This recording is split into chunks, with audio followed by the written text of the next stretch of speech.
So I'd like to share a story with you today, and it's a true story.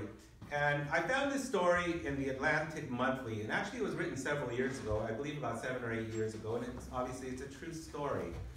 So let me take you back with this writer to New York City.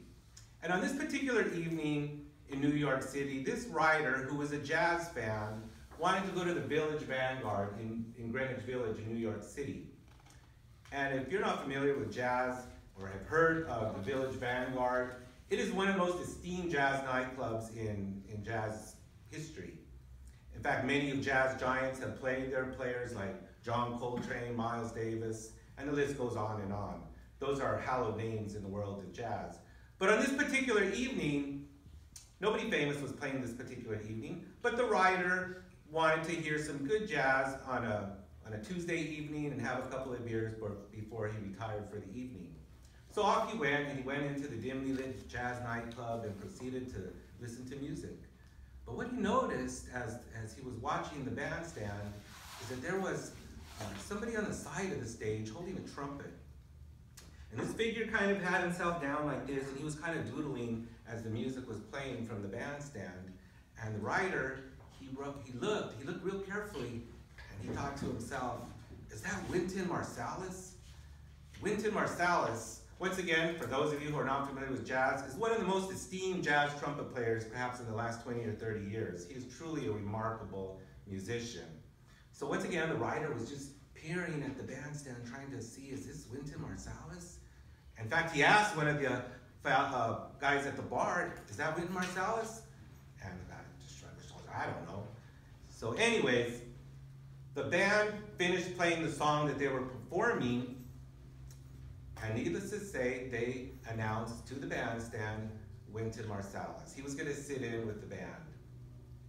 In fact, the next song, of course, was going to feature Wynton on trumpet. So they kicked it off, counted it off, and it was going to be a ballad, a slow ballad. It was a song from the 1930s called A Ghost of a Chance. It's a beautiful song with a beautiful melody. And once again, it was going to feature Wynton. And so he proceeded to play it on his trumpet, and the writer just says, it was beautiful. The tone of Wynton's horn and the way he played the melody was almost like a woman's voice. He was just really just amazed at the beauty of the music, and so was the rest of the audience. So they were just in this spell that was brought on by Wynton's music. In fact, on his notepad, he wrote magic. Once again, they were all really just amazed at the beauty of Wynton's performance. Finally, it got towards the end of the song, and all the other instruments dropped out, the piano, the bass, and the drums, and it was strictly Wynton going to finish off the last couple of bars of the song. So the other instruments dropped out, like I said, and the spotlight was on Wynton, and it was all silent before he was going to proceed to the very end. But at that little pause, what should happen? A ringtone goes off. A cell phone goes off with a silly little cell phone song like do do do do do do do do do do do do do do do do. We've all had that happen, but in the midst of this magical performance, it was a disaster. In fact, the writer, he wrote, magic ruined. The audience did not know what to expect. Jazz musicians can be rather temperamental sometimes. They can get pretty angry if the stage is not going the way they like it. So the audience was just not knowing what to expect next. They saw, was Wynton going to cuss the guy out for having the cell phone on? Was he going to storm off the stage? What was he going to do? But what Wynton Marsalis did that evening was really amazing, because he held the trumpet to his lips and the ringtone had gone off.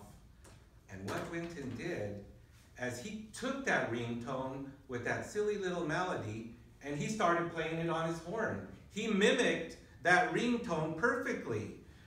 The audience was just amazed. He continued on even with that cell phone. Pretty soon, he was playing that ringtone, but he was improvising around that ringtone. He was weaving and bobbing and making this beautiful tapestry of music based on this ringtone.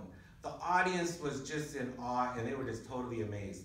They were truly witnessing jazz improvisation at its finest. The song finally finished, and he brought it back to the melody. And what did the writer write on his notes? Magic redeemed. So when I heard this story, it really touched me. I thought, how many times do we experience Murphy's Law in our time? Obviously, Wynton was not expecting a cell phone to go off at that particular time in his performance, but he made beautiful music out of it. We have all experienced Murphy's Law. We have all had ringtones go off to interrupt our lives. They might take different forms. Maybe it's a job that does not turn out the way we expected. Maybe it's a relationship that doesn't turn out. Maybe it's a medical diagnosis that we weren't expecting. I know for me personally, after a marriage of 19 years, my wife passed away. So of course that was more serious than a ringtone going off. But even out of that tragedy, I've been able to find beauty in life with the help of friends and family and my faith. And to this day, even, I'm blessed with a wonderful wife here in McAllen. So let us make great music out of those ringtones that go off in our lives, and just remember that magic can still happen. Thank you.